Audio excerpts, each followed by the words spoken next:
Hello students, our next topic is heating effect of current। हमारा जो next topic है वो क्या है, हीटिंग इफेक्ट ऑफ करंट। तो अब इस लेक्चर के अंदर हम देखेंगे कि करंट के हीटिंग इफेक्ट से हमारा क्या अभिप्राय है, क्या मतलब है। तो देखिए हमने यहाँ पर लिखा बेटा, when current is pass through a conductor then heat is produced in it due to the resistance of conductor. कहता है जब किसी भी कंडक्टर के अंदर से कोई करंट पास होता है तो उस कंडक्टर के रेजिस्टेंस की वजह से वहां पर एक हीट प्रोड्यूस होती है। ठीक है, this is known as heating effect of current. कहता है कि इस कंसेप्ट को हम क्या कहते हैं, करंट का हीटिंग इफेक्ट, या ये कह लीजिए विद्युत का उसमें प्रभाव। ठीक है, अब देखिए ये जो करंट प्रोड्यूस होगा, सॉरी ये जो हीट प्रोड्यूस होगी ये किसके इक्वल होगी। तो हमने लिखा है यहाँ पर the amount of heat produce in a resistance is equal to the amount of work required to maintain flow of current through it. कहता है कि बेटा उस रेजिस्टेंस, उस कंडक्टर के अंदर, सॉरी उस रेजिस्टेंस के अंदर कहिए या उस कंडक्टर के अंदर कहिए, कहता है कि उस कंडक्टर के अंदर करंट के फ्लो को मेंटेन रखने के लिए हमें जितना वर्क करना पड़ता है, ठीक है, जितना वर्क करना पड़ता है तो उस वर्क के इक्वल होगी वहां पर हीट प्रोड्यूस। जैसे कि मान लीजिए आपके पास कोई कंडक्टर है, ठीक है, ये हमने कोई कंडक्टर मान लिया बेटा, ठीक है, जिसका रेजिस्टेंस कितना है, कैपिटल आर। ये कंडक्टर है, इसका कुछ रेजिस्टेंस है और उस और रेजिस्टेंस हमने कितना कंसीडर कर लिया, कैपिटल आर के इक्वल। ओके, अब यहां से देखिए हमने क्या करेंगे, जब इसके अक्रॉस को किसी सेल को हम कनेक्ट कर देंगे, ठीक है, तो आप देख रहे होंगे कि ये मान लिया इस कंडक्टर का एंड ए और ये आपका एंड बी है। तो देखो एंड ए के साथ बैटरी का या सेल का पॉजिटिव टर्मिनल जुड़ा हुआ है और बी के साथ नेगेटिव टर्मिनल जुड़ा हुआ है। तो ऑब्वियस सी बात है कि इस कंडक्टर के अक्रॉस एक पोटेंशियल डिफरेंस, मान लीजिए सेल या बैटरी आपने जो भी कनेक्ट किया है इसका पोटेंशियल डिफरेंस हमने कितना मान लिया, बी। तो इस कंडक्टर के अक्रॉस यानी कि इसकी लेंथ के अक्रॉस क्या होगा, एक पोटेंशियल डिफरेंस क्रिएट हो जाएगा। ठीक है, और एंड ए का जो पोटेंशियल है वो बहुत हाई होगा और बी का पोटेंशियल 0। ठीक है, तभी तो पोटेंशियल डिफरेंस दोनों एंड के बीच का कितना होगा, बी। तो हम क्या कहेंगे कि एंड ए है ये तो हायर पोटेंशियल पर है और एंड बी लोअर पोटेंशियल पर है। ठीक है बेटा, तो देखिए आपको पता है कि इस कंडक्टर के अंदर जो भी इलेक्ट्रिक करंट प्रोड्यूस होगा या सेटअप होगा वो किसकी वजह से होगा, due to flow of electrons. आप पहले पढ़ चुके हैं। तो इलेक्ट्रॉन्स क्या करते हैं बेटा, आपके इसके अंदर रैंडमली मूव करते हैं। ठीक है, और आपने ये भी सुना होगा कि ये जब इलेक्ट्रॉन्स क्या करते हैं इस कंडक्टर के अंदर मूव करते हैं तो रैंडम मोशन करते हैं और ये जो पॉजिटिव चार्जेस होते हैं उनके साथ टकराते रहते हैं। ठीक है, दूसरी बात हमने वहां पर पढ़ा था कि इनकी जो ड्रिफ्ट वेलोसिटी होगी, इन इलेक्ट्रॉन्स की जो ड्रिफ्ट वेलोसिटी होगी through out the conductor, average अगर एवरेज ड्रिफ्ट वेलोसिटी रखते हैं तो क्या रहती है, कांस्टेंट। ठीक है, एवरेज ड्रिफ्ट वेलोसिटी होगी वो क्या रहेगी, कांस्टेंट। एंड बी से एंड ए तक जब वो इलेक्ट्रॉन्स मूव करेंगे तो उस टाइम पर यानी कि इलेक्ट्रॉन्स कहां से कहां मूव कर रहे हैं, लोअर पोटेंशियल से हायर पोटेंशियल की तरफ। ठीक है, तो जब ये लोअर पोटेंशियल से हाई पोटेंशियल जाते हैं तो इनकी drift velocity average drift velocity constant रहती है। ठीक है, यानी कि सिंपली कह सकते हैं कि इनकी ड्रिफ्ट वेलोसिटी क्या रहती है, कांस्टेंट। अब देखिए ये बात आपके दिमाग में आनी चाहिए कि सर ऐसा क्या था कि इसकी कुछ पोटेंशियल एनर्जी थी जिसकी वजह से मूव कर रहा था, यानी कि वो पोटेंशियल एनर्जी काइनेटिक एनर्जी के अंदर कन्वर्ट हो रही थी।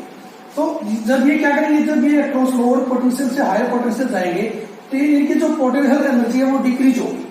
क्या होगी, डिक्रीज होगी। और डिक्रीज होकर क्या होना चाहिए, वो पोटेंशियल एनर्जी किसमें कन्वर्ट होनी चाहिए थी, काइनेटिक एनर्जी के अंदर। लेकिन हमने क्या कहा, ड्रिफ्ट वेलोसिटी कांस्टेंट रहती है। तो अगर पोटेंशियल एनर्जी का लॉस होता है या पोटेंशियल एनर्जी डिक्रीज होती तो काइनेटिक एनर्जी के अंदर गेन होना चाहिए था। ठीक है, वो गेन नहीं हुआ, वो कहां गया, वो गेन इसलिए नहीं हुआ क्योंकि इस कंडक्टर का कुछ रेजिस्टेंस है और उस रेजिस्टेंस की वजह से इसकी पोटेंशियल एनर्जी में जितना लॉस होगा वो किस में कन्वर्ट हो जाएगा, हीट के अंदर कन्वर्ट हो जाएगा।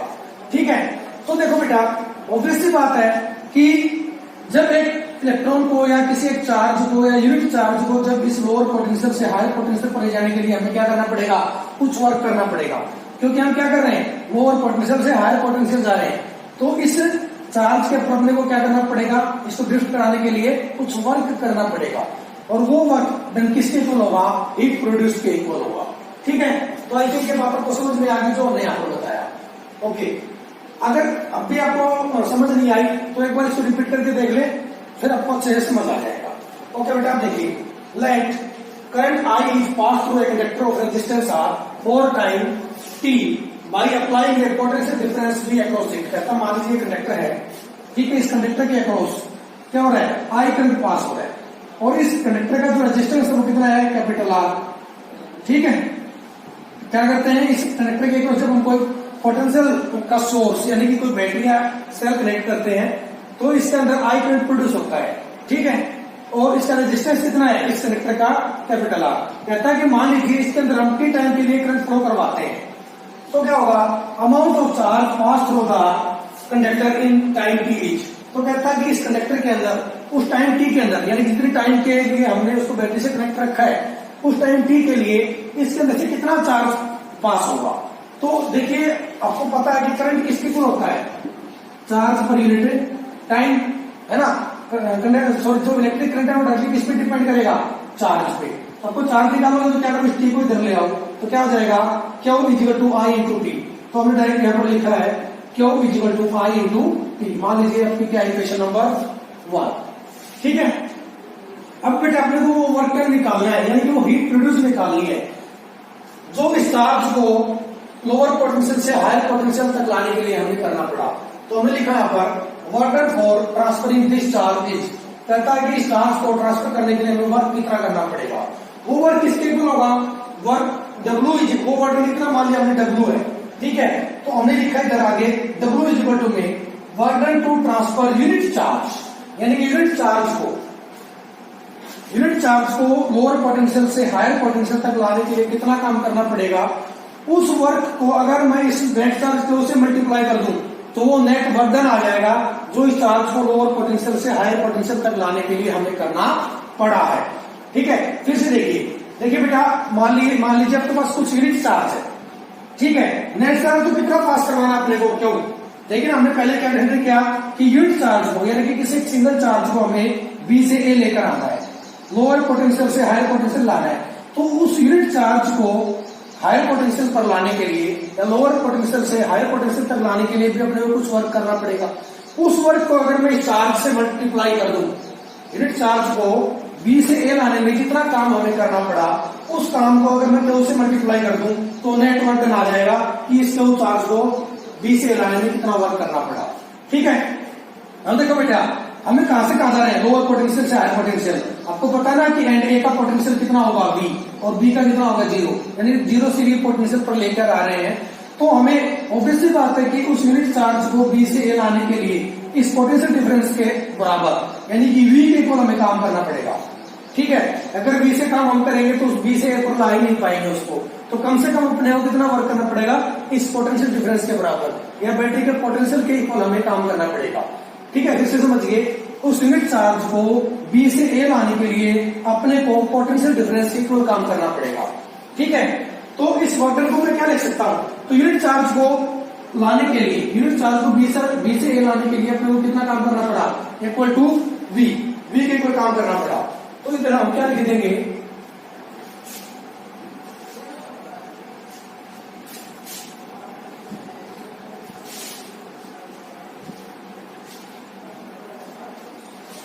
क्या लिखते हैं बेटा, इधर देखिए W इक्वल टू में V इंटू क्यू। ठीक है, यूनिट चार्ज को B से A यानी कि लोअर पोटेंशियल से हायर पोटेंशियल लाने के लिए कितना काम करना पड़ेगा अपने को, पोटेंशियल डिफरेंस। ठीक है, तो वो पोटेंशियल डिफरेंस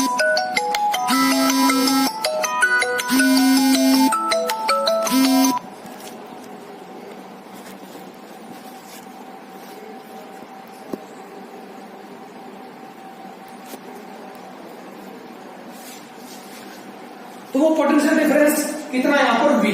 तो हमने क्या लिखा, W इक्वल टू में V इंटू क्यू। ओके बेटा, अब यहाँ पर देखिए, अपने को पता है क्यू की वैल्यू कितनी है, from equation number 1 Q equal to I t के इक्वल। तो हम क्या पुट कर देंगे, W इक्वल टू में V इंटू आई टी। ठीक है, क्या क्या हमने यहाँ पर क्यू की वैल्यू पुट कर दी। ठीक है, तो V की जगह क्या लिखा हमने, V as it is, Q की जगह क्या लिखा, I into T. Now according to Ohm's law अपने को पता है V किसके इक्वल होता है, पोटेंशियल डिफरेंस किसके इक्वल होगा, आई आर टी इक्वल। ठीक है, but we know that, but V equal to में आई आर। ठीक है, इसको मान लीजिए इक्वेशन नंबर 2। आपको पता है कि V किसके इक्वल होता है, IR के इक्वल, किसके अकॉर्डिंग टू ओम्स लॉ। ठीक है, तो V की जगह पर हम क्या करेंगे, यहां पर IR पुट कर देंगे। ठीक है, putting this value in equation 2। ठीक है, इक्वेशन 2 के अंदर हम क्या करेंगे, इस वैल्यू को पुट कर देंगे। तो W किसके इक्वल आएगा बेटा, V की जगह क्या पुट करेंगे, I into R into I T H T. तो क्या हो जाएगा, I स्क्वायर R T।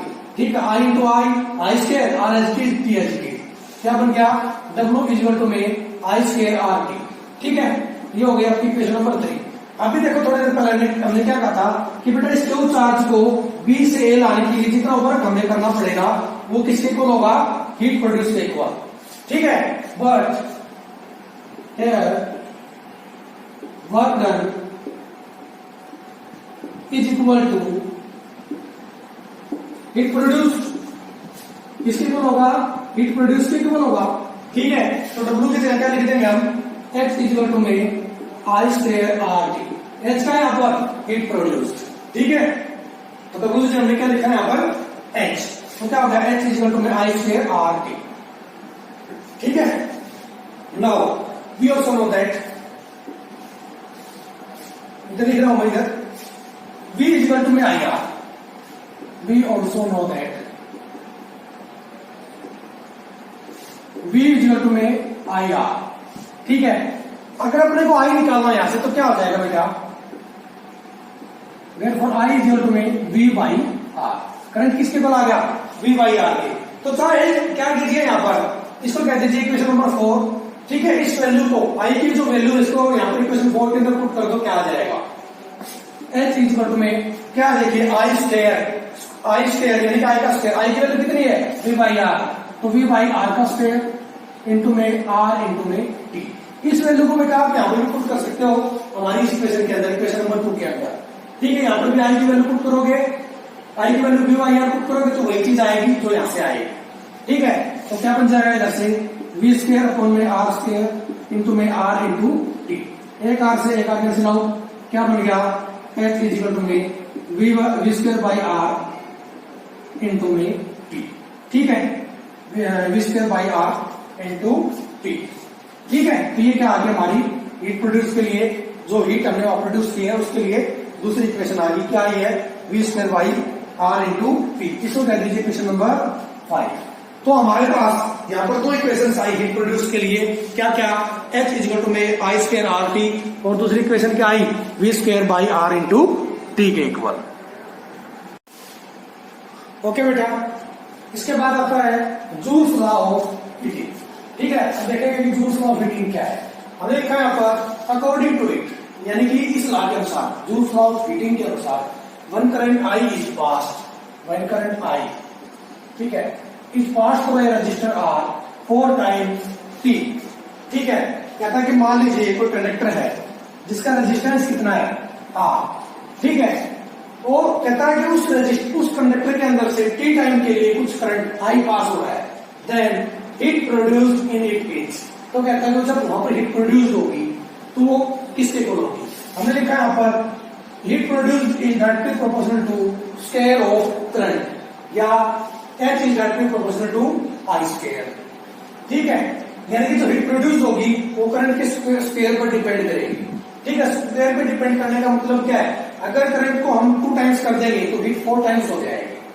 ठीक है, दूसरी बात H is directly proportional to R, यानी कि जो हीट प्रोड्यूस होगी वो किस पे डिपेंड करेगी, डायरेक्टली रेजिस्टेंस पर। ठीक है, और तीसरी बात क्या है यहाँ पर, H is proportional to time, यानी कि कितने टाइम के लिए वो करंट फ्लो कर रहा है उसके अंदर से, उस बात पर भी डिपेंड करेगी कौन, हीट प्रोड्यूस।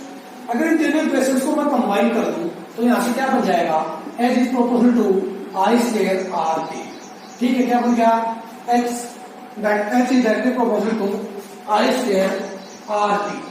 ठीक है, जिसको कि हम क्या लिख सकते हैं, H इज इक्वल टू में I स्क्वायर R T।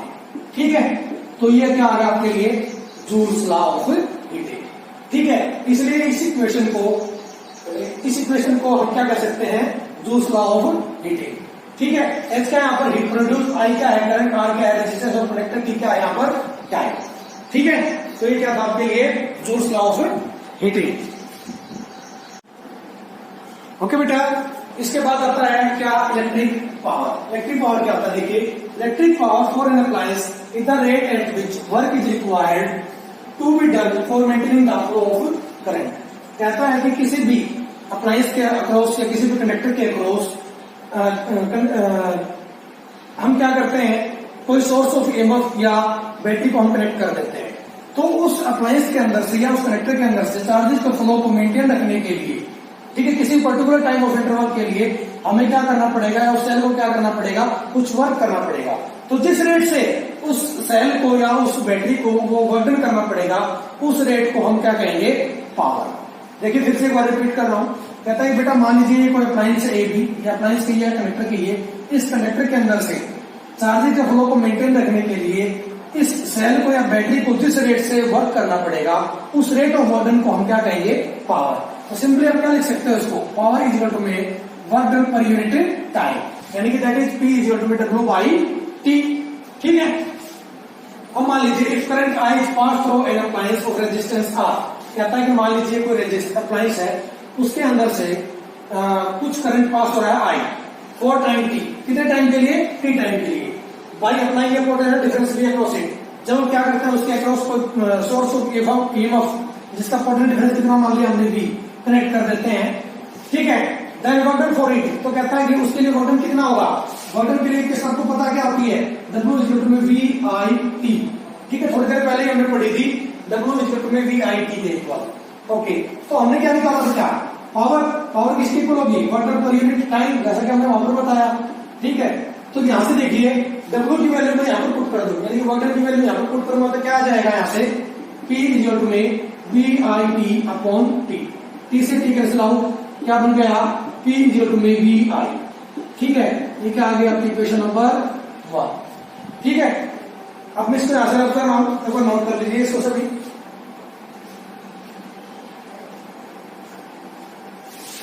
तो देखिए मैं लिख देता हूं इसको, P इज इक्वल टू में V I.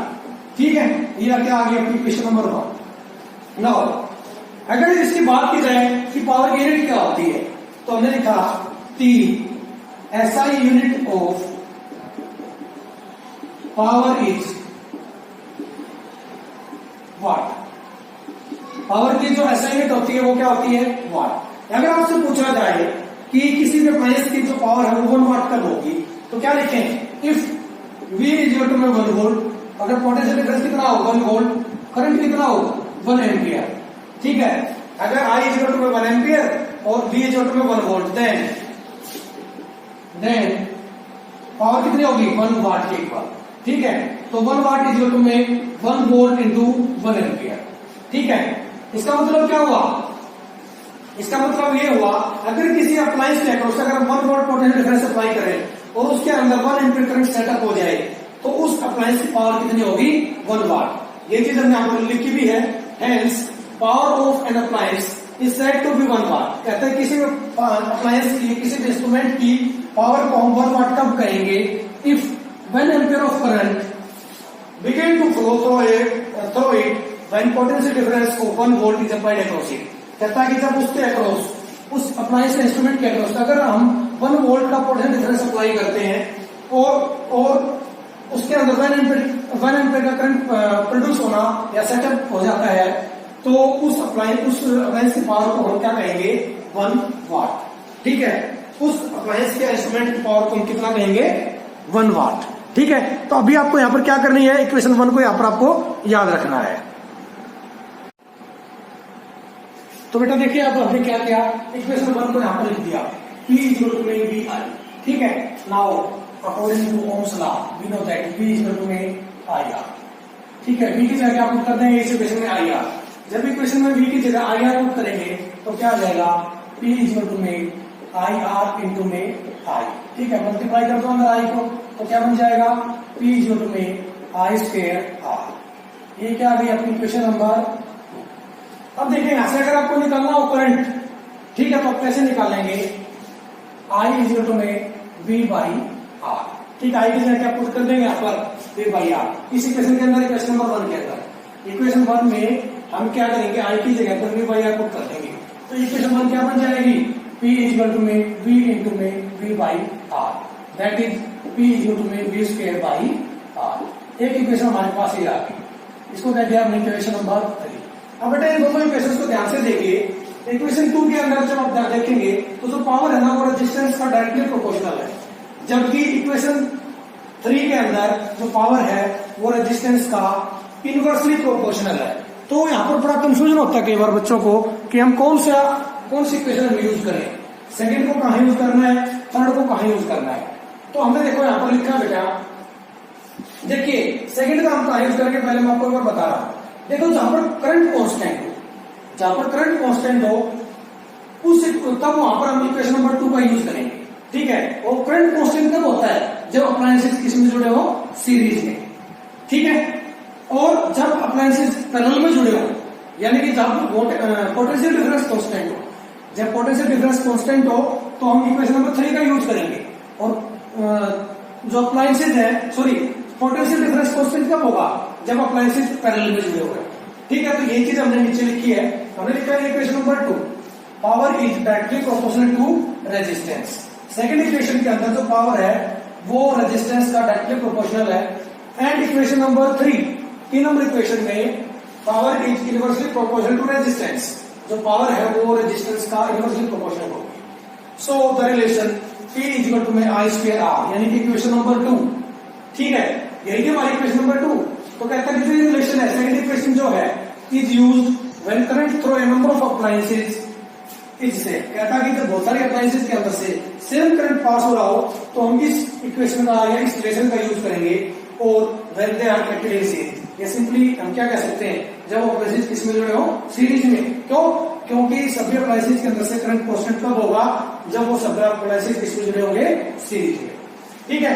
And the relation P is equal to में V स्क्वायर बाई R, यानी कि जो हमारी इक्वेशन नंबर 3 है, is used when potential difference across the number of appliances is same.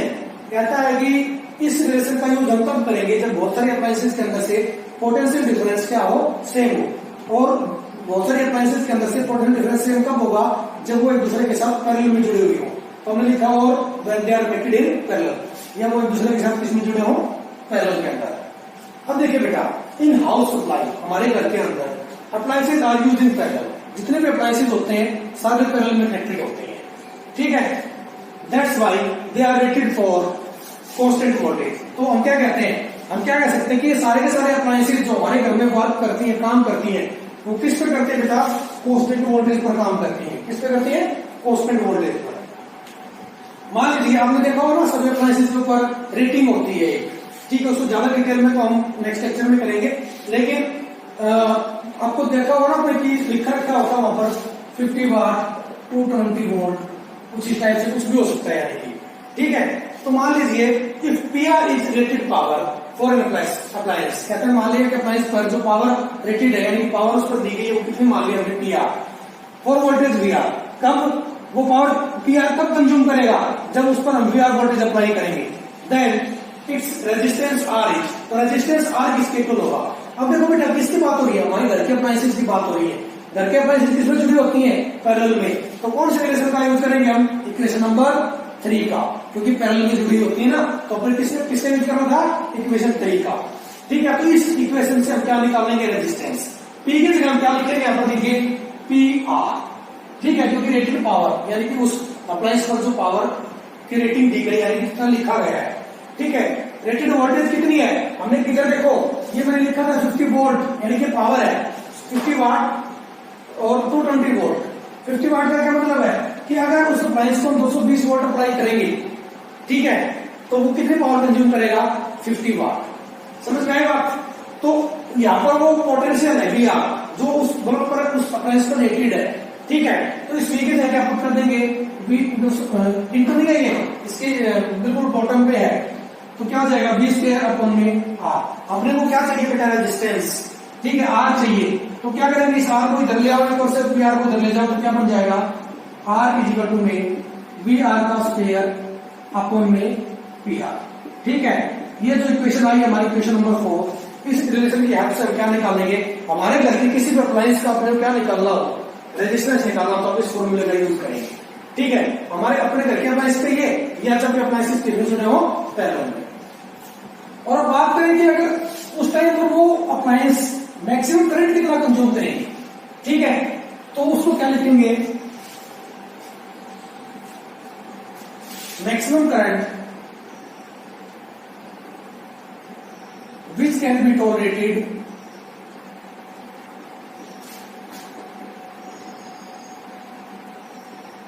by it each। ठीक है, अब देखो रेजिस्टर का तो अपने को उसी का यूज करना है, किसका, P इज टू में V स्क्वायर बाई R, लेकिन अपने को क्या निकालना बेटा, जितना मैक्सिमम करंट वो टोलरेट कर सकती है। ठीक है, तो देखिए अकॉर्डिंग टू ओम्स लॉ क्या होता है, V इज टू में IR एंड रेजिस्टेंस निकाला क्या आ जाएगा ऐसे V अपॉन I। ठीक है, तो इस रिलेशन के अंदर हम क्या करेंगे, P की जगह क्या पुट करेंगे PR, क्योंकि रेटेड पावर कितनी है हमारी PR, रेटेड वोल्टेज कितनी है VR का स्क्वायर अपॉन, ठीक है, रेजिस्टेंस की जगह क्या पुट करेंगे VR अपॉन I। ठीक है, इस I को ऊपर ले जाओ, क्या बन जाएगा PR इज इक्वल टू में VR का स्क्वायर इनटू में I अपॉन VR। ठीक है, VR से VR कैंसिल आउट, अपने को क्या चाहिए, सिर्फ करंट I चाहिए, यानी कि मैक्सिमम करंट जो वो टॉलरेट कर सकती है अप्लायंस। ठीक है, कैसे निकलेगा, I मैक्सिमम लिख दिया मैंने इस I को I मैक्सिमम लिख दिया यहाँ पर, इस VR को कर ले आओ, क्या बन जाएगा बेटा PR अपॉन में VR। वो अप्लायंस जिस पर रेटिंग की हुई है, जिसके पावर को हमने कितना लिखा है PR, वोल्टेज को कितना लिखा VR, ठीक है, तो उसका वो मैक्सिमम कितना करंट टॉलरेट कर सकती है PR अपॉन VR, यानी कि उसकी पावर को उसके पोटेंशियल से डिवाइड कर दो तो क्या आ जाएगा मैक्सिमम कंज्यूम्ड करंट। ठीक है बेटा, तो ये था हमारा क्या इलेक्ट्रिक पावर। अब नेक्स्ट देखते हैं, देखिए क्या अपना इलेक्ट्रिक एनर्जी। अब देखिए हमने यहां पर लिखा the amount of work required to maintain the flow of current in a circuit और appliance is called electric energy. देखिए बेटा, कहता है कि किसी भी कंडक्टर के अंदर से या किसी अप्लायंस के अंदर से करंट के फ्लो को मेंटेन रखने के लिए जितना वर्क हमें करना पड़ेगा, वो वर्क किसके इक्वल होगा, इलेक्ट्रिक एनर्जी के। मैं फिर से रिपीट कर रहा हूं, किसी भी इंस्ट्रूमेंट के अंदर से, अप्लायंस के अंदर से, कंडक्टर के अंदर से करंट के फ्लो को मेंटेन रखने के लिए जो वर्क हमें वहां पर करना पड़ेगा, ठीक है, वो वर्क किसके इक्वल होगा, पोटेंशियल इलेक्ट्रिक एनर्जी के इक्वल। ठीक है, तो सिंपली यहां पर हम क्या ले सकते हैं, देखिए मान लीजिए आपके पास कोई अप्लायंस है जिसका रेजिस्टेंस R है। ठीक है, अगर उस अप्लायंस के अक्रॉस हम भी पोटेंशियल अप्लाई करते हैं किसी टाइम टी के लिए, तो उसके अंदर से कुछ I करंट पास होगा। ठीक है, मान लीजिए अपने पास कोई अप्लायंस है जिसका रेजिस्टेंस R है, और अगर उस अप्लायंस के अक्रॉस हम क्या करते हैं, भी पोटेंशियल अप्लाई करते हैं फॉर टाइम टी, किसी टाइम टी के लिए, तो I करंट प्रोड्यूस होता है। तो देखिए उस टाइम पर वर्क किसके इक्वल होगा, VIT। ठीक है, अब देखो जब हमने बात की थी कंडक्टर की, तो वहां पर हमने बताया था कि हमें इन चार्जेस को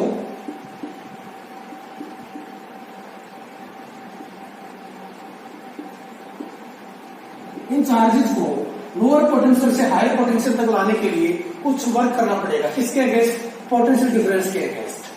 ठीक है, तो उस वर्क को हम क्या कहेंगे यहाँ पर, इलेक्ट्रिक एनर्जी, यानी कि एक प्रकार की एनर्जी अपने को लगानी पड़ेगी। सिंपली क्या हो रहा था, हम सिंपली ये भी कह रहे थे ना कि यहाँ पर क्या होगा, ये जो इलेक्ट्रॉन्स हैं ये अपनी पोटेंशियल एनर्जी को लूज करते हैं। ठीक है, और वो एनर्जी काइनेटिक एनर्जी के अंदर कन्वर्ट होती नहीं है, क्योंकि थ्रू आउट द कंडक्टर इनकी ड्राइविंग वेलोसिटी क्या रहती है, कांस्टेंट। तो वो एनर्जी जाती कहाँ है, हम कहते थे कि वो एनर्जी किससे कन्वर्ट हो जाती है, हीट के अंदर। ठीक है, या सिंपली क्या कहते थे, इलेक्ट्रॉन्स को लोअर पोटेंशियल से हायर पोटेंशियल तक लाने के लिए जितना वर्क करना पड़ेगा वो किसके इक्वल होगा, हीट प्रोड्यूस के इक्वल। ठीक है, तो एक प्रकार से क्या थी, वो भी एक एनर्जी थी, जो वर्क हमने लगाया तो वो भी हमने क्या किया, इनको कुछ एनर्जी दी, उस एनर्जी की वजह से ही लोअर पोटेंशियल से हायर पोटेंशियल की तरफ ये मूव कर सके।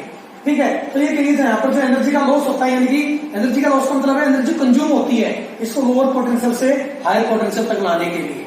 ठीक है, या ये कहिए जो वर्क हमें करना पड़ा इनको लोअर से हायर तक लाने के लिए, वो भी एक प्रकार की क्या है, एनर्जी ही है। ठीक है, तो इसलिए यहाँ पर जो वर्क है किसके इक्वल होगा, एनर्जी के इक्वल, तो E इक्वल टू में VI इंटू टी। अब देखिए बेटा, now we know that P is equal to में VI। ठीक है, ये रिलेशन पीछे इलेक्ट्रिक पावर के अंदर आ चुकी है, तो यहाँ पर VI की जगह हम क्या पुट कर सकते हैं, P। तो क्या आ जाएगा, E इज इक्वल टू में P इंटू T।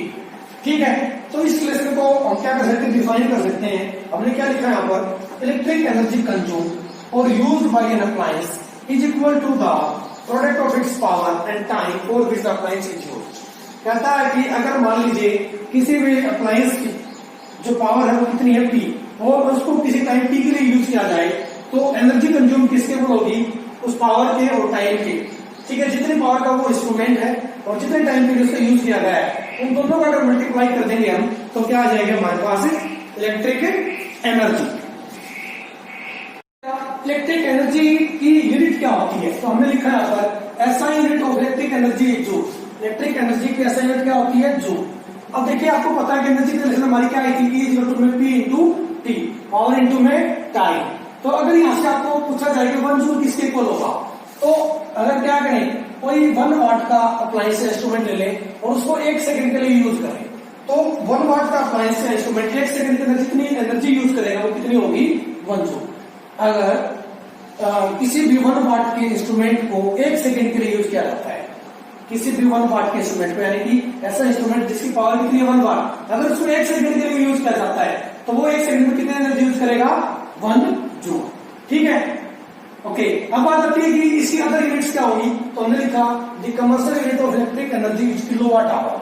ठीक है, जो भी आप बहुत बड़े अपना इंस्ट्रूमेंट्स या अप्लायंसेस अपने घर में यूज करते हैं, तो उन पे अगर आप देखोगे तो उसकी एनर्जी कितनी लिखी होती है, किलोवाट आवर के अंदर लिखी होती है। तो देखिए, किलोवाट आवर का क्या मतलब है, यानी कि एनर्जी किलोवाट आवर कब होगी, आपको पता है कि देखिए बेटा, एनर्जी का फॉर्मूला फिर से वही, पावर इंटू में टाइम। इसका तो देखो, एनर्जी 1 किलोवाट आवर कब होगी, जब कहता है कि कोई भी इंस्ट्रूमेंट जिसकी पावर कितनी है 1 किलोवाट, अगर उसको 1 घंटे के लिए यूज किया जाए, ठीक है, पावर कितनी है 1 किलोवाट। 1 किलोवाट आवर का मतलब क्या है, 1 किलोवाट। ठीक है, पावर कितनी 1 किलोवाट, टाइम कितना 1 आवर। अगर कोई भी इंस्ट्रूमेंट, कोई भी अप्लायंस जिसकी पावर कितनी है 1 किलोवाट, अगर उसको 1 घंटे के लिए यूज किया जाए, तो आपकी जो एनर्जी होगी वो कितनी यूज होगी, 1 किलोवाट आवर। अगर ऐसा इंस्ट्रूमेंट जिसकी पावर कितनी है 1 किलोवाट, अगर उसको 1 घंटे के लिए यूज किया जाता है, तो उसकी एनर्जी कंज्यूम कितनी होगी वहां पर, 1 किलोवाट आवर। अब बात आती है जी 1 किलोवाट आवर कितने जूल के इक्वल होता है। ठीक है, तो देखिए, किलोवाट, किलो का मतलब होता है 10 की पावर 3। जब भी किलो का मतलब आ जाए, समझो किसी चीज के साथ 10,000 यानी कि 10 यानी कि 10 की पावर 3, तो 10 की पावर 3 वाट। इसको ऐसा ही सिस्टम में चेंज कर लेंगे, पूरे को किलोवाट को वाट में चेंज कर लेंगे, पावर को सेकंड में कर लेंगे। तो जब किलोवाट को वाट में चेंज करेंगे कितना आ जाएगा, 10 की पावर 3 वाट, और आवर को जब सेकंड में करेंगे तो 60 इंटू 60 यानी कि 3600। ठीक है बेटा, जब इस पूरे को मल्टीप्लाई कर देंगे तो क्या आएगा, 36 इंटू में 10 की पावर 6 जूल। 1 किलोवाट आवर कितने जूल इक्वल होगा, 3.6 इंटू में 10 की पावर 6 जूल। बड़ा ही बेसिक से क्वेश्चन है, 10th क्लास के अंदर आप पढ़ चुके हैं। ठीक है, तो आज के लेक्चर में इतना ही, इसको ध्यान से पढ़े, नोट्स बना ले, कोई डाउट रहता हो तो पूछ सकते हैं। Thank you very much.